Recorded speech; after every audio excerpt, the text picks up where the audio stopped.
Master minds commerce చదవాలనుకునే 10th inter విద్యార్థుల తొలి ఎంపిక.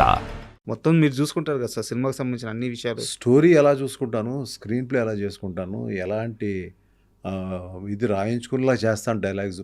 అది ఒక గొప్ప పరుచూరి బ్రదర్స్ లాంటి వాళ్ళు ఉన్నా కూడా నేను ఎలా మోల్డ్ చేసుకుని వాళ్ళు అలా కాదు సార్, ఇలా కొంచెం యూత్ఫుల్గా రాయండి అంటే ఎలా రాస్తారు అన్ని కళ్ళతో చూశాడు. అది చూసి ఒక రోజు ఆల్మోస్ట్ సినిమా అయిపోయిన తర్వాత మీరు అవన్నీ పెట్టుకోకుండా మనసులో నాతో మళ్ళీ సినిమా చేయాలి అప్పుడు మేము ఇద్దరు క్లోజ్ అయిపోయాం, బాగా క్లోజ్. ఒరే ఇది అన్నట్టు స్టేజ్కి వచ్చేసాను తనని. అట్లా ఇట్స్ లైక్ యూనో నాకు ఒక స్టారు ఇవాళ అవుతాడని తెలుసు నాకు.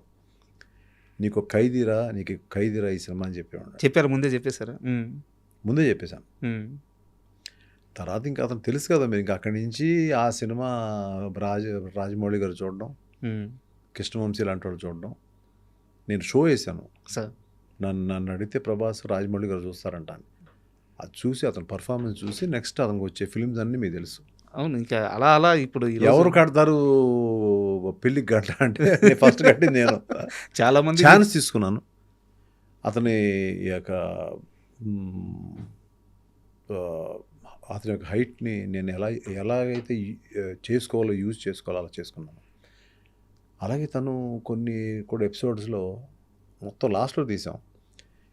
ఇప్పుడు హీరోయిన్ని పట్టుకొస్తున్నాడు అతను, ఒక మ్యాచో మ్యాను వెళ్ళి హీరోయిన్ని 100 మందిని చంపేసి మొత్తం అంటించేసి లంకని ఎలా అయితే హనుమంతుడు అంటించేస్తాడో అలా మొత్తం అంటించేసి సీతను ఎలా పట్టుకొచ్చాడు అనేది కథ, రాముడు ఎలా పట్టుకొచ్చాడు అనేది కథ. దీన్ని ఇంత బ్లాస్టింగ్ వేలో చేస్తున్నాడు ఇలాగప్పుడు నాకు ఆ టైంలో మీరు ఇందాక అడిగిన శత్రువు గుర్తొచ్చింది. అంటే that is the experience what I had with my director కోడి రామకృష్ణ గారు. ఓపెనింగ్లో ఏదో కావాలి, ఏంటో ఓపెనింగ్, సరే ఓపెనింగ్ చేసాం, ఏదో చేసాం, థ్రిల్ చేసాం, ఓకే. కానీ ఇంకా నాకు 2 ఫిలిమ్స్ బాగానే రీజనబుల్గా బాగానే ఆడి, ఒకటి బాగానే ఆడింది ఈశ్వర్ అని, ఇంకోటి అంత బాగా ఆడలేదు. ఇతను హీరో అంటే ఎలా నమ్మేస్తారు జనం సార్? లేదు కదా. సో రష్ అంతా చూసినప్పుడు ఏదో ఒక లోటు ఉంటే అప్పుడు చెన్నైలో ఒక ల్యాండ్ మైన్స్ని పట్టుకుని పీటర్ మాస్టర్ని మళ్ళీ ఆపి రికార్డింగ్ ఆపి, హీరో అంటే ఇలా ఉండాలి, హీరో ఇక్కడ పనిచేస్తాడు మైన్స్లో అని పెట్టి పైకి ఎక్కించి తర్వాత యాడ్ అయింది లాస్ట్లో. That was the last sequence. అక్కడ యాడ్ చేసి నువ్వు రిస్క్ తీసుకోవాలమ్మా నువ్వు. అప్పుడు బాంబులు ఎప్పుడు ఏం పేలుతాయో తెలీదు. ఆ టైంలో ఆ రాళ్ళు కొట్టడానికి వాళ్ళు ఇంతే టైం ఇచ్చారు, ఆ టైంలో అవలా అక్కడ ప్లేస్ చేసి అతన్ని భయపడకుండా. అప్పుడు స్ట్రాడా క్రేన్ అని ఉండేది, అది రామోజీ ఫిలిం సిటీ నుంచి చెన్నై తెప్పించాను ఆ షాట్ కోసం. అంటే హీరో అవ్వాలి ఆ సినిమాలో, అతను హీరో చేయాలని కాదు, హీరో అవ్వాలి ఆ సినిమాలో. ఆ హీరోకి అంటే హీరో అంటే ఇలా ఉండాలి, అంటే భయపడకుండా ఉన్నాడు మనిషి, పులి, ఏదైనా చేయగలడు అనేది రావాలి ఆ ఫ్యాక్టర్ అని చెప్పి దాని మీద ఇటువంటి మీరు చెప్పిన ఆ మాటలన్నీ ఆ ఫస్ట్ ఫ్రేమ్లోనే ఉంటాయి సార్, లాంగ్ షాట్లో చూపిస్తారు. తర్వాత క్లోజ్కి వెళ్ళంగానే ఈ షోల్డర్ ఎంత ఉంటుంది, తాడు ఇట్లా పట్టుకొని షోల్డర్ ఇట్లా హోల్డ్ చేస్తూ ఉంటారు. ఎవ్రీథింగ్ ఒక ఇమాజిన్ చేసుకుని ఎగ్జిక్యూట్ చేసిన ఇదే. ఆ తర్వాత మేము పెడితే ఆ బ్లాస్టింగ్స్లో ఎవరో హర్ట్ అయితే అతను పరిగెత్తుకుని ఆయన పట్టరావడం అనేది, పరిగెడుతూ ఉంటే ఎస్ ఈజ్ ఎ హీరో అనేది హీరో అనిపించేశాను. అక్కడి నుంచి ఇంకా ఆ సినిమా మళ్ళీ ఈ సీక్వెన్స్ పెట్టి చూసుకున్నప్పుడు బొమ్మలు లేస్తా సినిమా వెళ్తుంది. అది స్క్రీన్ ప్లే. ఆ ఫ్యాక్టర్స్ అన్నీ తనకు యాడ్ అయిపోయినాయి.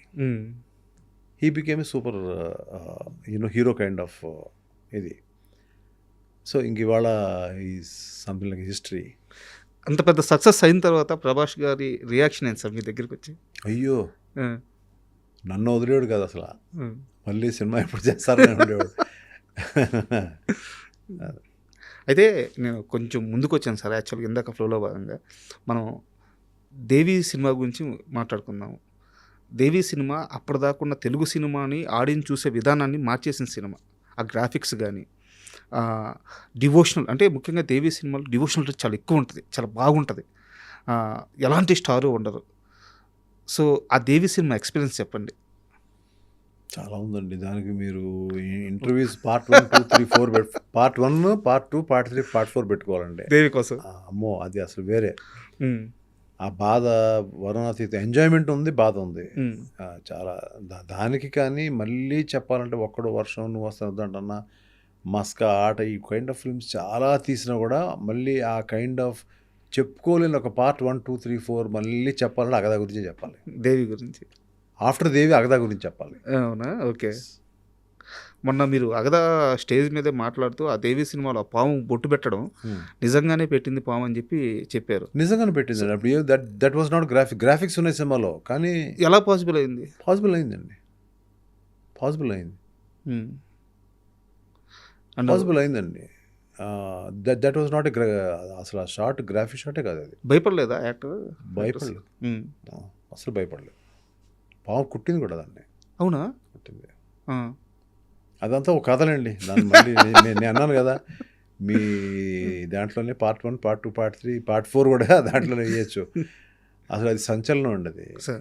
నేను పడ్డ ఇబ్బందులు, నేను నిద్రలేని రాత్రులు, నాకు నిద్ర లేక మైండ్ పనిచేయక ఒక కార్ని యాక్సిడెంట్ చేసేసిన తీరు, ఈ చాలా ఉందండి ఆ సినిమా కథ. 3 ఏళ్ళ కథ అది. అది అసలు మళ్ళీ అటువంటి ఒక ఎక్స్పీరియన్స్ మరి అన్నాళ్ళు కాకపోయినా కూడా మళ్ళీ అగదాకి నేను మళ్ళీ చెప్తాను అనుకోవద్దు, మళ్ళీ అగదాకి అంటే మళ్ళీ కంబ్యాక్ అవ్వాలంటే ఆ బాధను అనుభవిస్తే కానీ ఆ దేవత కానీ దేవుడు కానీ మళ్ళీ మనకు సక్సెస్ ఇవ్వాలనిపించింది. సో ఇది ఈ సినిమాకి అయితే జరిగిందండి. అమ్మవారిని చాలా బలంగా నమ్ముతారా మీరు? నమ్ముతారండి. ఎందుకంటే నేను కొన్ని సినిమాలు చెప్తాను. శత్రువు సినిమా సంబంధించిన ఆ క్లైమాక్స్, అంటే డివోషనల్ సినిమా కాదు కానీ ఆ క్లైమాక్స్లో విలన్ని చంపే దగ్గర ఆ దేవుడి షాట్ కానీ, లేదా దేవి సినిమా గురించి మనకు తెలుసు, దేవి పుత్రుడు గురించి తెలుసు. అక్కడ అమ్మవారి పవరే కదా సముద్రం నుంచి తీసేది. అలాగే ఇప్పుడు అగదా సినిమాలో అమ్మవారి శక్తి గురించే మాట్లాడుతున్నారు. సో ఎంఎస్ రాజు గారి జీవితంలో అమ్మవారిని ఎంత పూజిస్తారు? ఇష్టం అండి. బాగా ఎక్కువ చేస్తానండి. మధ్యలో ఆవిడ మీద అలుగుతారా?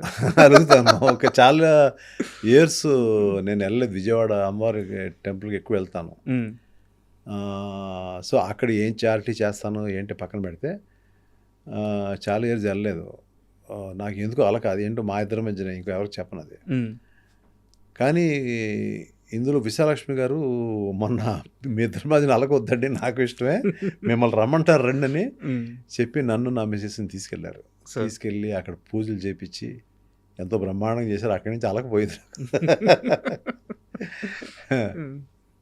అండ్ ఎంఎస్ రాజు గారి జీవితంలో దేవిపుత్రుడు ఏమిచ్చింది, ఏం తీసుకెళ్ళిపోయింది?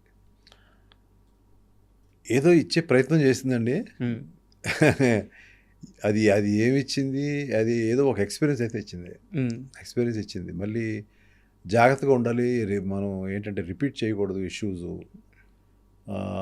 సో అటువంటి ప్రాబ్లం వచ్చినప్పుడు సిచ్యువేషన్స్ ఏం చేయాలి, ఎలాగా మనం ఉండాలి అనేది కూడా అదే ఒక్కొక్క